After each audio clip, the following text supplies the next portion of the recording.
é, de volta com o programa Direto ao Ponto. Eu quero agradecer imensamente o carinho das pessoas que estão ligadinhas com a gente aqui. Olha, eu vou nesse momento aqui passar aqui, a gente está recebendo o Hermes Couto e está recebendo o Mário Deschamps, presidente do PV. O problema é o seguinte, Jonathan, o que deveria funcionar para poder estar fiscalizando e para ter estar funcionando, aí vai entrar o nosso amigo Mário Deschamps e o Hermes para dizer para a gente, é a Câmara dos Vereadores. Não está funcionando, Virão? Nem ouvi falar. Agora que tem um tal de ofício para lá, um ofício para cá, que vereador falando que está fazendo ofício, quando está vendo que a coisa está apertando, que está acontecendo um monte de coisa aí, essas compras que hoje são emergenciais, que não tem necessidade de licitação, mas preste atenção, existe a necessidade de fiscalização, o Tribunal de Contas com certeza vai fiscalizar, as denúncias vão começar a existir, aí nós vamos ver o que vai dar. Mas a Câmara dos Vereadores, Mário, não está funcionando em Angra dos Reis, nem remotamente, que poderia ser feito, está funcionando. Nem para receber denúncia, nem para fiscalizar. Isso é lamentável, né? Ainda mais com um orçamento de 37 milhões de reais. Não disponibilizaram um telefone? Eu não sei. Você tem? Não, eu não conheço. Você conhece? Não, perguntando para você. Você tem algum telefone? Não, eu não tenho. Você tem telefone com o vereador? Não, não tem. Ele atende? Não sei. Não sabe? Nunca liguei. Eu também não. Vamos lá, vamos falar. Mário, e aí, o que você acha disso? Eu acho que nós estamos vivendo aí, vivendo e convivendo uma enxurrada de irresponsabilidade do poder público. Como um todo, né? Como um todo. Né? Desde a presidência até a nossa Câmara de Vereadores aqui, que muitas vezes eu considero a casa dos lordes. Ingleses, de luxo, ganham muito, gastam muito e não fazem nada. Né? Você vê diante de uma epidemia que deveria de haver uma decência, né? Pelo menos nesse momento de dor de parte da população, de prevenção, né? Você vê, a gente percebe uma farra com o dinheiro público. Uma omissão, né? Você vê que no início, né? Você vê aquelas propostas, aqueles cálculos faraônicos, você vê um secretário de saúde do município fazer um cálculo que teríamos 40 mil casos de infectados. Né? E eu não tenho certeza, que Angra está protegida por Deus. Porque se dependesse da prevenção oferecida pelos governantes, né, e a epidemia viesse contaminar a população de Angra, nós não teríamos nenhuma estrutura suficiente para atender essa demanda. Nós vemos aí, eu não sei ainda quantos aparelhos respiradores nós temos em 40. 40. Do poder público, do hospital do Covid ali na Santa Casa. Sim, 40. Você vê, para quem fez uma previsão para 40 mil casos. Mas ele anunciou 100, né? Ele fez um anúncio aí com a rede social 100. Eu assisti uma entrevista com aquele radialista da Costa Azul. Uhum. Ele falando que teríamos 40 mil casos em Angra dos Reis. Mas ele anunciou 100 respiradores, 100 leitos com 100 respiradores também. E não tem 100 leitos. Exato. E ele tem 100 leitos. A nossa sorte é que tivemos aí alguns casos infectados, 3 mortos que não ficou, 3 ou 6, não tem bem certeza. Óbitos confirmados hoje são 6. Né? Mas não se tem ainda certeza absoluta. Né? Existem as subnotificações. Subnotificações, né? Exatamente. Foi a origem do coronavírus. Não, esses óbitos estão confirmados hoje, foram feitos exames. Os óbitos em Angra, antes do coronavírus, era muito comum no hospital da Japuíba e até no hospital de Praia Brava. Os óbitos tinham uma única descrição.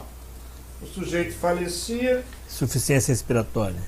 Não, era falência total dos órgãos, independente da moléstia que matasse o cidadão. Antes do Covid, você está dizendo? Antes do Covid. Ah, sim. Agora, tudo que morrer é Covid. Né? Eu acho que tem que haver uma prevenção, tem que ter muita seriedade, tem que haver um bom entendimento entre todos os poderes, porque, Por exemplo, há pouco estavam aqui os dirigentes sindicatos rodoviários. E aí um decreto que mandou reduzir a frota de ônibus em 50%. Eu acho um absurdo. Se você quer menos pessoas dentro dos ônibus, a frota tinha que ter mais normal. Sim. E apenas impedir a lotação. Mas não, eles fazem o contrário. Igual São Paulo. O prefeito lá começou a fechar a via pública, começou a fazer uma série de... Quando ele viu a burrice, ele liberou e optou por uma situação que eu também faria, que era o rodízio de placas. Tal dia anda a placa tal dia anda a placa. Isso no trânsito. Mas a questão é as pessoas que hoje pegam o transporte público, né? Agora, quanto a essa liberação, esse decreto do prefeito, que eu acho também de forma muito irresponsável, tá? Eu acho que é uma questão de oportunismo, é uma questão de se eximir da responsabilidade, porque Angra é a prefeitura mais rica do estado do Rio de Janeiro. Tem um orçamento fabuloso. Né? E simplesmente o prefeito decretou obrigando as pessoas a ficarem em casa. Logo no início, nos primeiros 60 dias, fique em casa. Ninguém pode sair na rua e tal. Né? Aí quando ele começou a perceber que ele não tinha oferecido praticamente nada, né? Angra sendo uma cidade tão rica, uma arrecadação fabulosa, não ofereceu, tipo, R$ 1.200 para cada família. Como Niterói, um trabalhador que está em casa, sem comida, sem dinheiro, sem remédio. Não ofereceu nada. Parece que a primeira-dama... R$ 200, né? Não! R$ 100. R$ 100. Uma burocracia para o cidadão pegar R$ 100. Aquilo é uma ofensa. Aquilo é uma esmola, entendeu? É uma falta de decência. Já foi liberado os R$100? Não, eu acho que ainda está em estudo. Está em estudo, não está liberado. Não está liberado ainda, né? E outra coisa, o governo municipal, sabendo que o comércio está fechado, né? Que o comerciante, o pequeno, micro, os maiores empregadores do Brasil têm uma carga tributária enorme, não cessou, não suspendeu, o prefeito não suspendeu a cobrança tributária. É um ponto, é um ponto importante. Estão ligando para você para saber se você vai honrar o compromisso, entendeu? É o ISS que tem empresas, você sabe disso. Paradas que sim. O ISS é por estimativa, sim. Ele é fixo. Esse é um ponto importante, você tocou num ponto importantíssimo, então, Alexandre. Quer dizer, a prefeitura está abandonando os cidadãos. Mas, Alexandre, essa questão que você falou da estimativa, essa sempre foi um estimativa, você sabe que fechado ou aberto você vai pagar isso, tem que pagar. Isso é um ponto importantíssimo para a gente debater e até para a gente conversar. Das taxas públicas. Aí entra o vereador. Entra o vereador. Do IPVA, que não é municipal, mas tem a participação. Mas o IPVA está suspenso. Não, está suspenso. Tá, até o dia 30 de junho você pode pagar o IPVA. Até o dia 30 de maio agora pode pagar o IPVA. Eu diria que é um melhoral para quem está com câncer. Porque o que um bom governante, um brasileiro que defende os seus patriotas, deveria de fazer nesse momento? Você está com o comércio fechado, os bancos têm que dar um aporte, o governo federal tem que abrir a porta do BNDES, Banco do Brasil, Caixa Econômica, e distribuir dinheiro. Você sabe como é que é na Alemanha? Na Alemanha, no Japão, países desenvolvidos, países de primeiro mundo, você toma R$ 1.000 emprestado, 2 anos depois você vai pagar R$800 sem juro. Eu estou dando uma deflação? Uma demonstração. Não. É que lá o pessoal age com inteligência, que nós aqui, mas como? O cara vai emprestar 1.000 e vai receber 800? É sim, no Japão é assim. Na Alemanha é assim. O governo injeta para gerar economia. Sim. Sem exploração. Aqui no Brasil você pega 1.000, você vai pagar 10.000. Os bancos brasileiros, né, principalmente o Banco do Brasil, Caixa Econômica e os agregados, são agiotas credenciados pelo governo federal. Então você toma um empréstimo, você assumiu verdade. uma responsabilidade impagável, os juros exorbitantes. Então não é isso que tem que ser feito nesse momento dessa epidemia. O governo tem que ser chegar junto, tem que ser honesto. Tem que investir no empresário, no microempresário, nas famílias. Porque o que o Fernando Jordão fez agora? Ele simplesmente visou algumas coisas em benefício da arrecadação. Véspera de Dia das Mães, eu tenho todo o respeito a todas as mães, eu acho que merece carinho, amor, presente, tudo demais. Só que nós vivemos um momento de isolamento, de quarentena. O Crivella fechou o calçadão de Campo Grande lá, Campo Grande, que era importante. E Niterói decretou fechamento total. Quero uma pergunta com relação ao PV direto em Angra dos Reis. Essa questão hoje da economia, Angra dos Reis vive uma motivação econômica por conta daquilo que nós temos hoje de problemas gerados. O comércio é um grande gerador. Mas o grande empregador da cidade é a prefeitura. A prefeitura hoje é o grande empregador. O que nós temos hoje como uma solução depois da pandemia do coronavírus? Talvez o turismo, que vai sofrer as suas sanções, vai haver o preconceito. Se o Estado e o país mesmo, se o país não se preocupar em ter a segunda onda, além das outras pandemias como... Nós temos problema hoje como Zika, chikungunya, nós temos o problema da dengue. O que o PV hoje entende ecologicamente que pode ser feito dentro do nosso contexto municipal para poder agregar economicamente a cidade? Porque nós temos hoje aí centenas de pousadas e hotéis fechados, sofrendo com isso. A gente sabe que esse problema é um problema que está realmente mexendo com isso. Eu não sei como é que foi o aporte municipal com relação a essas pousadas. Eu não sei como é que foi o aporte com relação aos restaurantes. Não teve aporte, não teve aporte. Esse é o grande problema, né? O PV hoje, como estrutura nacional, eu não sei se vai responder o Hermes ou você, mas como estrutura nacional hoje, o PV enxerga isso em Angra dos Reis como movimento. O que pode ser realmente conclusivo para essa etapa? Meu caro Vidal, o Partido Verde de Angra dos Reis, eu diria que talvez, quase com certeza absoluta, é o único partido que tem elaborado um plano de ação para resolver as questões essenciais de Angra dos Reis. É evidente que não vai dar tempo de desmembrar esse partido. Poluição ambiental, reciclagem do lixo, a questão do turismo, que hoje você tem uma poluição generalizada em toda a Ilha Grande.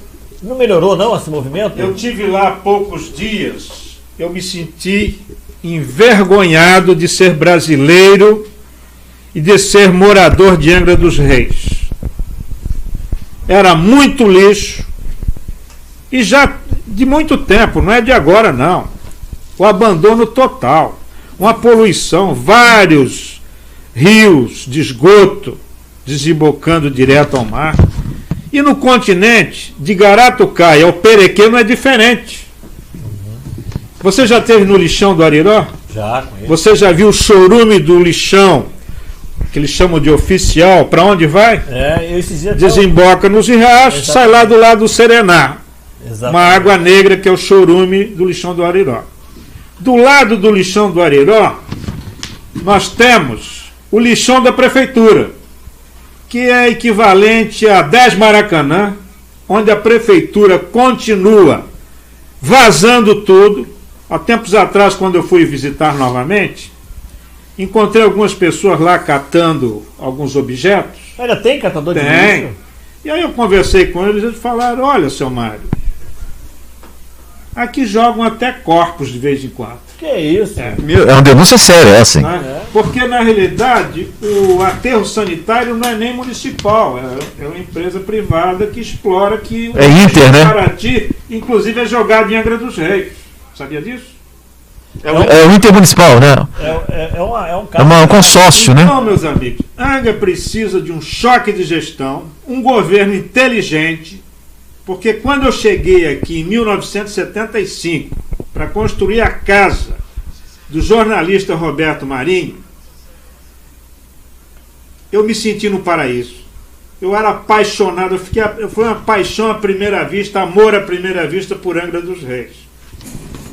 Depois de 3 anos que eu passei aqui construindo na época, eu a cada fim de semana, a cada feriado, eu vinha a Angra, sempre querendo comprar um lugarzinho para construir a minha casa, para desfrutar das belezas desse paraíso.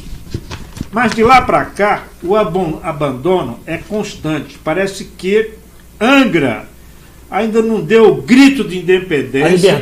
A liberdade. Uhum. Angra, eu fico muito chateado porque os angrenses têm que acordar, exigir o que é de melhor. Não podemos nos acostumar com os últimos 35 anos de governos de 2 facções. Uma hora é MDB, outra hora é PT. Outra hora é PT, volta a MDB. O angrense tem que dar o grito de liberdade. Exigir. Mas deixando. Porque pelo orçamento de Angra dos Reis, isso daqui é uma vergonha. Eu sou de uma cidade chamada Blumenau, Santa Catarina. Cidade maravilhosa. Tem 7 e poucos mil habitantes mais do que Angra. Mas lá nós temos 10 hospitais top de linha. Não essa vergonha que tem Angra dos Reis, que o sujeito vai procurar socorro, vai procurar saúde e encontra a morte. Governantes de Angra, tenham vergonha na cara. Nós temos a pior Câmara Municipal da história de Angra. E tem alguns que querem ser prefeito. Alguns querem ser prefeito dessa Câmara Municipal inútil, que eu considero essa Câmara Municipal de Angra a Casa dos Lordes. Cada vereador tem uma centena de puxa-saco, dos maçanetas. Entendeu? São cabos eleitorais para enganar o povo novamente para ser reeleito. Hoje a gente tem uma política municipal muito complicada. Você acabou de falar agora que tem candidatos a vereadores que querem ser prefeitos. Essa situação realmente culmina em muita coisa em Angra dos Reis hoje. Existem as nominatas que já são formadas, né, aí por conta da regulamentação. É um esquema hereditário, tipo assim, um compra 15 partidos, o outro compra 5 partidos. Isso são normativas que acontecem. O que a população tem que enxergar, Vidal, é o compromisso do político quando você entrega o seu voto. Esse compromisso... O seu voto é a arma que o cidadão tem, só que tem que saber usar. Eu não posso dar o meu voto por um saco de cimento. Esse compromisso hoje, ele em Angra dos Reis é muito... Tem um curral eleitoral aí que acontece... Está tudo no cabresto. Isso é que tem que haver, o que eu falei para você há pouco. É que tem que haver o grito de liberdade. Desatar esse nó, porque Angra tem que prosperar. Angra pode prosperar. Angra tem que ser o ponto turístico número 1 mundial. O Deschamps vai lá na frente, se empolga, mas a gente vai continuar a pergunta aqui. Hoje, dentro da nominata aqui, o Hermes faz parte do PV como você... pré-candidato a vereador. Hermes, hoje você atua no comércio ainda, Hermes? Não. Sim, sou comerciante. Né? Você está hoje dentro dessa questão, está com o seu comércio parado também? Sim. Exatamente. Eu estava, inclusive, conversando isso com o Deschamps quando a gente estava vindo para cá. Uhum. Tem sido muito difícil para a gente, Vidal. Não está fácil. Lidar com todo esse problema que a gente vem passando. Até porque, no meu entendimento, até falei isso com o Mário, eu não via necessidade nenhuma de fechar o comércio desde lá de trás. Né? Principalmente no início, quando nós não tínhamos... Né? Muito difícil. Mas não é porque eu sou comerciante, mas assim, eu não vejo que isso de alguma maneira ia afetar a disseminação do vírus. Eu acho que isso foi uma forma de poder tentar destabilizar o governo federal. também, né? Embora hoje o Deschamps tenha a posição dele com relação a isso, eu tenho a minha, mas a gente hoje trabalha dentro de um município e a gente precisa entender que a gente precisa fazer o município crescer. E eu não concordo, desde lá de trás, que o comércio tivesse sido fechado, né? Eu defendo hoje a classe dos comerciantes. Eu acho que o comércio ele faz a economia do município ele crescer, né? E não via motivo para que isso fosse feito, né? E é isso. Você é favorável ao isolamento vertical? Ou seja, aquele que certas coisas essenciais fiquem abertas mesmo, a tenda? Ou você é favorável ao seguinte, abre tudo e a gente vai vendo aí, restringe apenas acesso a algumas questões que não são alguns comércios não são tão necessários hoje. Amigo João, qual é a sua posição? Então, é justamente isso. Eu acho que o que nós deveríamos fazer é se prevenir, né? A prevenção, ela não quer dizer que você deva fechar ou não deva sair de casa. Eu acho que nós deveríamos se conscientizar disso e cada um fazer a sua parte, usar todo o material de EPI que é necessário, né? Máscara, usar o álcool gel, luva, né? Aqueles que veem, que conseguem identificar isso como um problema, onde vai haver essa disseminação do vírus, nós deveríamos sim fazer isso, entendeu, Jonathan? Essa discussão, ela tem dois polos muito complicados de se discutir. Um é aquela ideia de que a Organização Mundial de Saúde, ela determina certas situações, que é o científico, né? A gente precisa entender que, paralelamente, temos a questão econômica que precisa ser realmente protegida. Mas tudo, faltou realmente um consenso federal para que o governo federal pudesse tomar uma diretriz, exatamente, uma diretriz. Se tivesse uma diretriz para que isso pudesse ser o Brasil se perdeu, né? Você foi muito feliz realmente quando falou a palavra diretriz. Faltou realmente essa diretriz para esse consenso. Você vê que hoje nós tivemos aí... Mas, Vidal, desculpa, esse assunto que você está falando, não poderia ter uma diretriz, até baseada na fala do Deschamps e do próprio Hermes aí, não poderia ter uma diretriz no próprio município? Ninguém fez, mas o município fez. Mas olha só, o apelo que está acontecendo hoje, Jonathan, ele vai muito além do que isso. O presidente se reuniu com um grupo de empresários e foi até o presidente do Tribunal Federal, o Dias Toffoli, fazer um apelo para que realmente houvesse uma flexibilização dessa condição. Muitos empresários se manifestaram após esse encontro com a imprensa, inclusive com a imprensa da CNN, dizendo que, não, espera lá, nós temos que ter responsabilidade, nós temos que ter realmente condição de segurar com relação a isso. A impossibilidade econômica, ela tem que ser entendida não como uma crise mundial da economia, mas sim como uma crise mundial da saúde, a qual desembolsou um problema sério que atravessou a economia mundial e nacional. Mas não é um privilégio do país, nem um privilégio do estado do Rio de Janeiro, nem de Angra. É um privilégio mundial esse problema. O que nós temos que entender é que existe uma diferença entre quebrar e parar. Quebrar é quando o seu estoque não existe mais nada para você vender e você acabou quebrando. O que aconteceu é que a cadeia econômica parou. Não existe matéria-prima, o setor primário, se não existir o secundário de fabricação. O secundário da fabricação não vai funcionar se não existir a indústria de transformação. A de transformação não vai existir se não houver o comércio, a representatividade do comércio. E o comércio não vai funcionar se não houver uma questão com o fornecedor. As mudanças econômicas, elas vão acontecer. O mundo vai se transformar com as novas possibilidades. Existem adaptações. O delivery hoje é uma realidade, o e-commerce cresceu assustadoramente, Jonathan. Grandes possibilidades estão surgindo. Médicos já estão utilizando os meios de comunicação. Se vier o 5G, vai aumentar mais ainda essa comunicação e até consultas vão acontecer, até o escaneamento do seu corpo. A questão hoje da videoconferência, utilização de meios de comunicação através do Zoom ou até mesmo do Facebook com 8 pessoas, já deram notoriedade que as reuniões que vão acontecer hoje não vão ser mais aquela necessidade do empresário ou do negociador ou do diretor da empresa se locomover para outro estado, para outro país, para poder fazer negócios. Então isso é uma realidade que nós vamos ter que encarar com possibilidade. E o comércio tem que se adaptar a isso. É preciso entender que o coronavírus, ele é uma das epidemias que estão acontecendo, uma pandemia que está acontecendo agora, desculpa, a pandemia é uma coisa, a epidemia é outra, e nós temos que entender que essa pandemia que está acontecendo foi a segunda.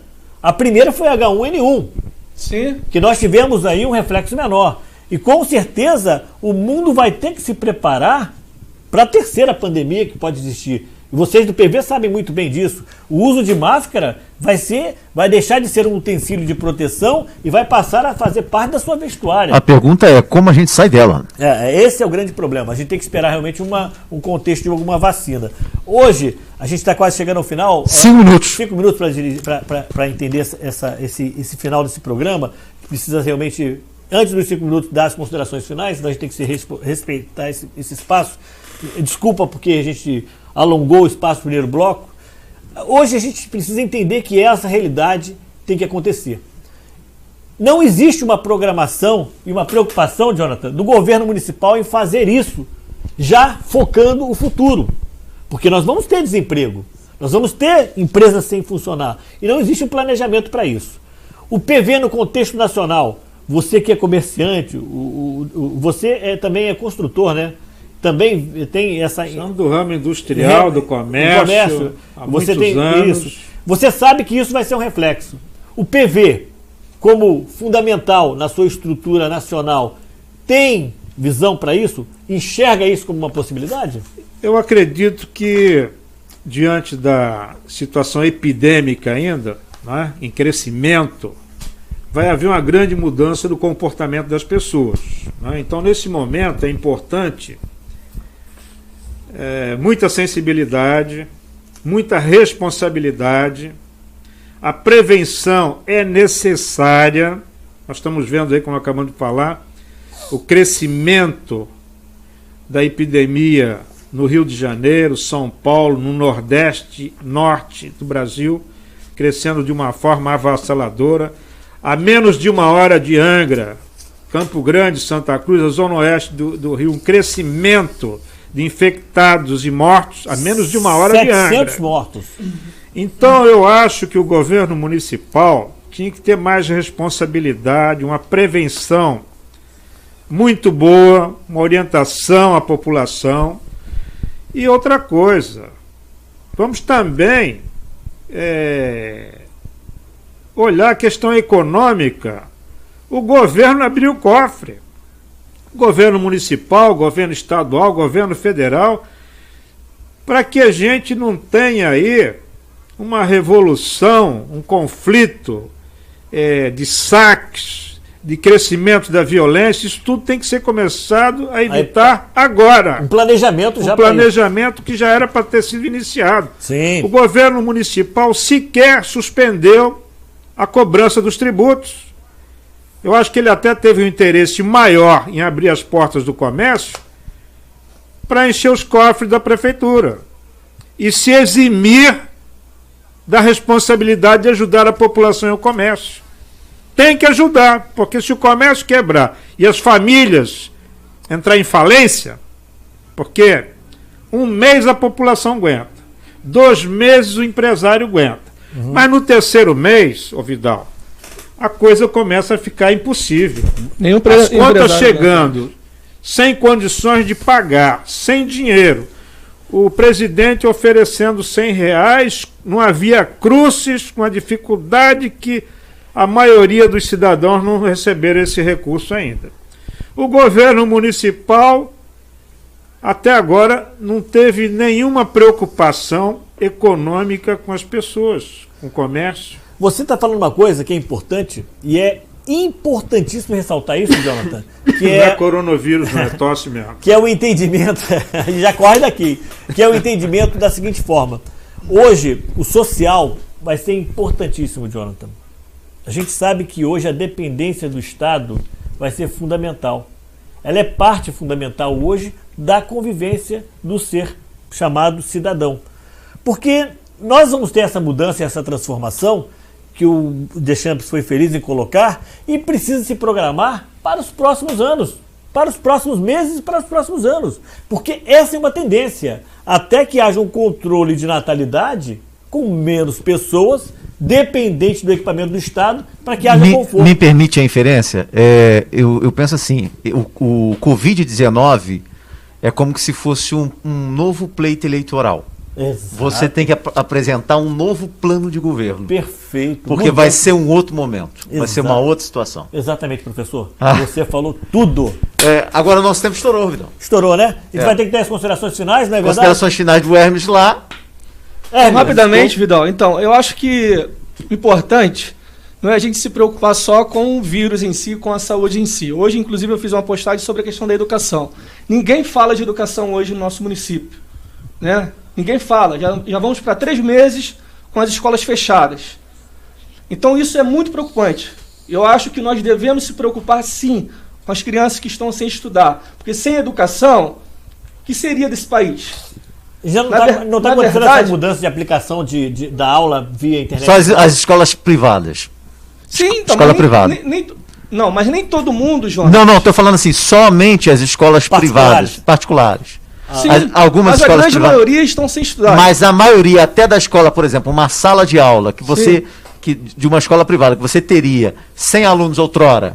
Hoje, você que é professor sabe disso. Hoje, vou botar 100 não, 30 alunos. Hoje você tiver 10, 9 é muita coisa. Aí entra o que o resto está tudo em casa, aí entra é o que o Hermes falou. O Deschamps falou também, que é a questão do município começar a investir. Por que não começar a dar para o aluno um notebook para ele poder ter aula que não é boa ideia, tá aí. Aí uma forma. Mas não pode fazer igual o Estado, não. O Estado deu aquele notebook podre, não. Dá um notebook legal. Fala nisso, nós não entramos no assunto com relação ao desvio dos respiradores que o governo do Estado do Rio de Janeiro...